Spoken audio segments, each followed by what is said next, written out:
भगवते वासुदेवाय।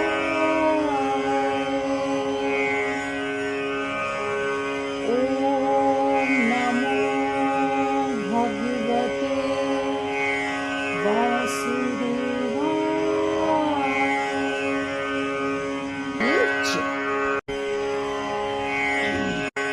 ओम नमो भगवते वासुदेवाय।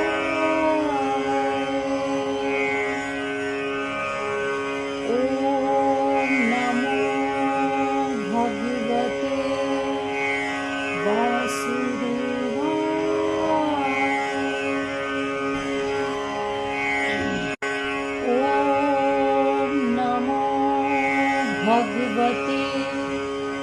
वासुदेवाय।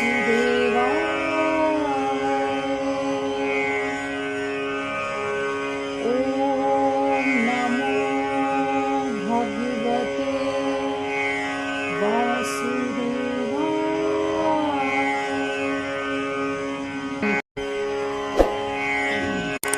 ओम नमो भगवते वासुदेवाय।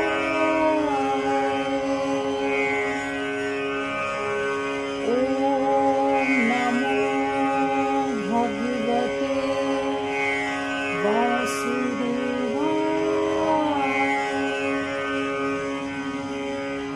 जगत के पालनहार श्री हरि की कृपा हम सभी पर बनी रहे। हेलो दोस्तों, हमारे चैनल रंग बिरंगी दुनिया में मैं रजनी मिश्रा आप लोग का एक बार फिर एक नई वीडियो के साथ बहुत बहुत स्वागत करती हूँ। तो वीडियो शुरू होने से पहले मैं आपको बता दूं कि आज अजा एकादशी है, भादो मास की अजा एकादशी। कुछ लोग आज इस व्रत को कर रहे हैं यानी कि 29 को, और कुछ लोग 30 में भी ये व्रत कर रहे हैं। मैंने इस व्रत को आज किया है। तो सबसे वीडियो शुरू करने से पहले मैं विष्णु जी के पंचरूप मंत्र का उच्चारण करूंगी। अगर कोई त्रुटि हो तो प्लीज माफ करिएगा। ओम अं वासुदेवाय नमः। ओम आं संकर्षणाय नमः। ओम अं प्रद्युम्नाय नमः। ओम अह अनिरुद्धाय नमः। ओम नारायणाय नमः। ओम श्री विष्णवे चा विद्महे वासुदेवाय धीमहि तन्नो विष्णु प्रचोदयात्। आइए अजा एकादशी की कथा आरंभ करते हैं। अजा एकादशी का व्रत पापों से मुक्ति दिलाने वाला है। पद्म पुराण में वर्णित अजा एकादशी की कथा के अनुसार इस कथा का पाठ करने से व्यक्ति को अश्वमेध यज्ञ के समान फल मिलता है। अजा एकादशी का व्रत रखने वालों को इस कथा का पाठ अवश्य करना चाहिए, तभी इस व्रत को संपूर्ण माना जाता है। अगर आप पाठ नहीं कर सकते हैं तो वो कथा को श्रवण जरूर करना चाहिए, तभी व्रत का पूर्ण फल मिलता है। तो आइए शुरू करते हैं एकादशी की व्रत कथा।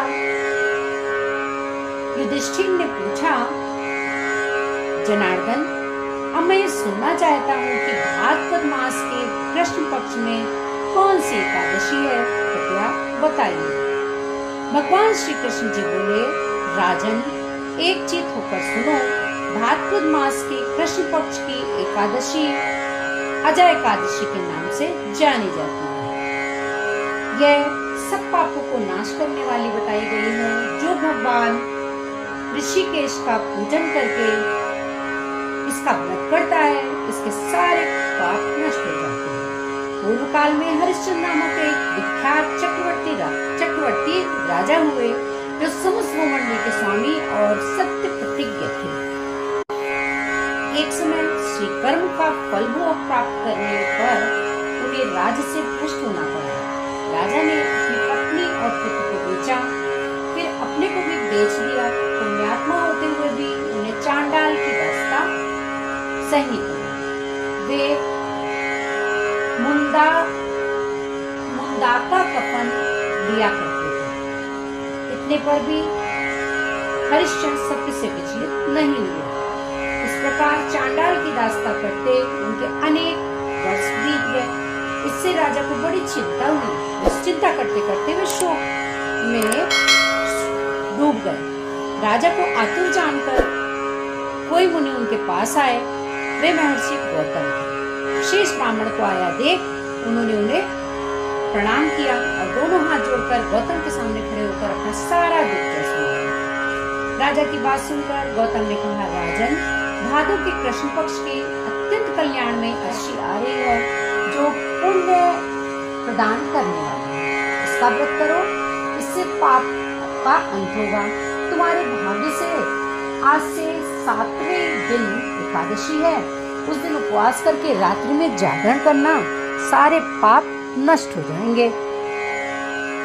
ऐसा कहकर महर्षि गौतम अंतर्ध्यान हो गए। मुनि की बात सुनकर राजा हरिश्चंद्र ने उस उत्तम व्रत का अनुष्ठान किया। उस व्रत के प्रभाव से राजा सारे दुख से पार हो गया। उन्हें पत्नी का सत्प्रधान और पुत्र का जीवन मिल गया। आकाश में दुदुम्बियां बजने लग गई। देवलोक से फूलों की वर्षा होने लगी। एकादशी के प्रभाव से राजा ने अकंटक राज्य प्राप्त कर लिया और अंत में वे पुरजन और परिजनों के साथ स्वर्गलोक में चले गए। जो मनुष्य ऐसा व्रत करते हैं वे सब पापों से मुक्त हो जाते हैं। उनको स्वर्ग की प्राप्ति होती है। इसके पढ़ने और सुनने से अश्वमेध यज्ञ का फल भी मिलता है। श्री कृष्ण जी कहते हैं, हे कुंती पुत्र, भाद्रपद माह के कृष्ण पक्ष की एकादशी को अजय एकादशी कहते हैं। इसका व्रत करने से सभी पाप नष्ट हो जाते हैं। पौराणिक काल में भगवान श्री राम के वंश में अयोध्या नगरी में एक चक्रवर्ती राजा हरिश्चंद्र हुए थे। वह राजा सत्यनिष्ठा और ईमानदारी के लिए प्रसिद्ध थे। एक बार देवताओं ने उनकी परीक्षा लेने के लिए योजना बनाई। राजा ने स्वप्न में देखा कि ऋषि विश्वामित्र को उन्होंने अपना राजपाट दान कर दिया है। सुबह विश्वामित्र वास्तव में उनके द्वार पर आकर कहने लगे, तुमने स्वप्न में मुझे अपना सारा राज्य दान दे दिया है। राजा ने सत्यनिष्ठ का पालन करते हुए संपूर्ण राज्य विश्वामित्र को सौंप दिया। दान के लिए दक्षिणा चुकाने हेतु राजा हरिश्चंद्र को पूर्व जन्म के कर्म फल के कारण पत्नी और बेटे को बेचना पड़ा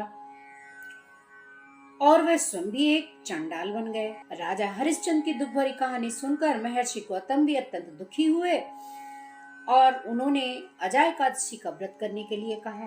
अजय एकादशी आने पर राजा हरिश्चंद्र ने महर्षि गौतम के कहे अनुसार विधान से व्रत किया और उनको पत्नी और पुत्र की प्राप्ति हुई। व्रत के प्रभाव से राजा को पुनः अपने राज्य की भी प्राप्ति हो गई। वास्तव में एक ऋषि ने राजा की परीक्षा लेने के लिए यह सब माया रची थी, परंतु अजय एकादशी के व्रत में प्रभाव से ऋषि द्वारा रची गई सारी माया समाप्त हो गई और अंत समय में हरिश्चंद्र अपने परिवार सहित स्वर्गलोक को चले। यह कथा सुनने के बाद मधुसूदन भगवान ने युधिष्ठिर से कहा, हे राजन, यह सब अजय एकादशी के व्रत का प्रभाव था।